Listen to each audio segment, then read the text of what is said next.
இப்போ வந்து வாழைப்பூ வந்து எப்படி ஆஞ்சி க்ளீன் பண்ணுறதுன்றது உங்களுக்கு நான் சொல்கிறேன். வாழைப்பூ ஆயும்போது பிசு பிசுன்னு ஒட்டும் கையில். அதனால் நம்ம சமையலுக்கு எந்த எண்ணெய் யூஸ் பண்ணுறோமோ அந்த எண்ணெயை எடுத்து நம்ம கையில் நல்லா தடவிக்கணும். நம்ம இந்த மாதிரி எண்ணெய் தடவிக்கினா வாழைப்பூ பிசு பிசுன்னு இருக்கிறது நம்ம கையில் ஒட்டாது. கீழே பேப்பரோ இல்லை இந்த மாதிரி எதனா போட்டுக்கணும். வேஸ்ட்டு பேப்பர் போட்டோம்னா நம்ம அதில் அப்படியே பொட்டெலாம் கட்டி எடுத்துன்னு போய் வெளியே போட்டுடலாம். இது பாருங்கள், இந்த மாதிரி ஓப்பன் பண்ணி இது பண்ணால் அது இந்த மாதிரி வரும். இதை வந்து இப்படி எடுத்துக்கணும். பூ அப்படியே இந்த மாதிரி கொத்து கொத்தாக இருக்கும் பாரு, அழகாக. வாழைக்காய் எப்படி சீப்பாக இருக்குதோ அந்த மாதிரி பூவும் இதே மாதிரி இருக்கும். அது உள்ள நம்ம என்ன பண்ணணும், இந்த வாழைப்பூ உள்ள வந்து இந்த மாதிரி இருக்கும். ஒரு முனையில் வந்து இப்படி முட்டையாக ஒரு இது மாதிரி இருக்கும். இதை வந்து எடுத்துடணும். இதை எடுத்துட்டு இதையும் எடுத்துடணும். இது ரெண்டும் வேஸ்ட் எடுத்துடணும். அது மாதிரி ஒவ்வொரு பூவாக பார்த்து இதே மாதிரி எடுத்துடணும்.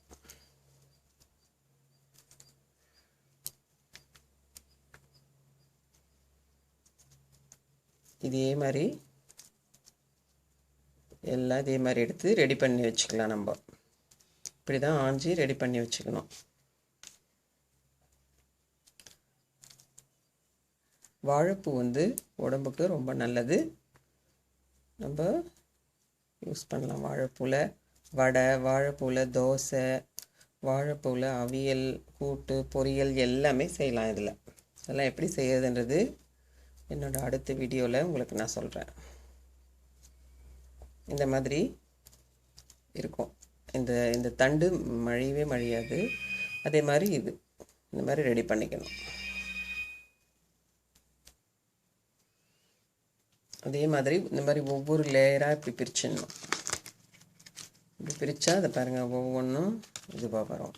நம்ம இதை அசாத முதல்ல எடுத்துகிட்டு கூட அப்புறம் எல்லாம் கும்பலாக சேர்த்து ஆஞ்சி ரெடி பண்ணி வச்சுக்கலாம். இந்த வாழைப்பூ வந்து இதே மாதிரி எடுத்தோன்னா உள்ளே அந்தந்த இது உள்ளே இந்த பாருங்கள் அழகாக இருக்குது. இது எப்படி எடுத்துக்கலாம். இதே மாதிரி எல்லா பூவும் இதே மாதிரி பிரித்து ரெடி பண்ணி வச்சுட்டு நான் சொன்ன மாதிரி இந்த நடுவில் இருக்கிற இந்த தண்டும் அதுவும் எடுத்துடணும். இது பாருங்கள், இந்த தண்டு எப்படி கண்டுபிடிக்கணும்னா இந்த மாதிரி முனையில் மொட்டையாக இருக்கு பாருங்கள், அதோ இதை எடுத்துடணும். மணி மாதிரி இருக்கும் முனையில், அதுவும் இந்த வெள்ளையாக இருக்கிற இதுவும் எடுத்துடணும். இந்த மாதிரி ஆஞ்சி எல்லாம் ரெடி பண்ணி வச்சுக்கலாம். நம்ம எப்போ வேணுமோ அப்போ எடுத்து சமைச்சிக்கலாம். இது வந்து கட் பண்ணுறது வந்து உடனே கட் பண்ணி உடனே யூஸ் பண்ணிடணும். இல்லைன்னா கலர் மாறிடும்.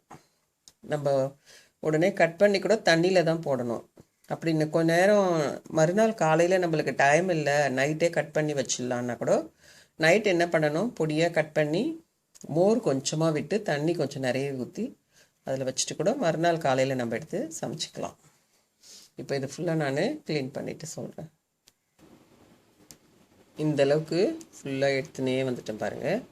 அடுத்து வர்றது இன்னும் ஒரு 2 லேயர் அந்த மாதிரி எடுக்கலாம். இது வந்து அந்த இதெல்லாம் எடுக்க முடியாது, ரொம்ப குட்டி குட்டியாக இருக்கிறதால இதை எடுத்து அப்படியே இதில் போட்டுக்கலாம். ஒன்றாகாது, பொடியாக கட் பண்ணி போட்டுக்கலாம். அப்படியே ஃபஸ்ட்டு இருக்கிறது மட்டும் இந்த மாதிரி நடுவில் இருக்கிற அந்த தண்டு மாதிரி இருக்கிறதெல்லாம் எடுக்கணும். இப்போ இந்த மாதிரி எடுத்து இன்னும் 2 லேயர் போட்டுக்கணும். பாருங்கள், இந்த அளவுக்கு எடுத்துருங்க. இதை வந்து இதோட இப்படி உடச்சிடலாம். இது பாருங்கள், உடச்சிட்டு இதை வந்து என்ன பண்ணணும், நல்லா இப்படி கீத்தாக கட் பண்ணி பொடியாக கட் பண்ணிடலாம்.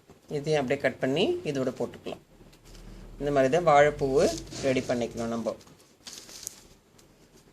நம்ம நாளைக்கு காலையில் எழுந்திரிச்சு சமைக்கிறதா இருந்தால் கூட நைட்டே பொடியாக கட் பண்ணி வச்சிடலாம். இதை நான் சொன்ன மாதிரி தண்ணி விட்டு அதில் ஒரு 2 ஸ்பூன் மோர் விட்டு வச்சிட்டோம்னா இது கலர் மாறாத அப்படியே இருக்கும். நைட்டே கூட கட் பண்ணி தண்ணியில் போட்டு வச்சிடலாம்.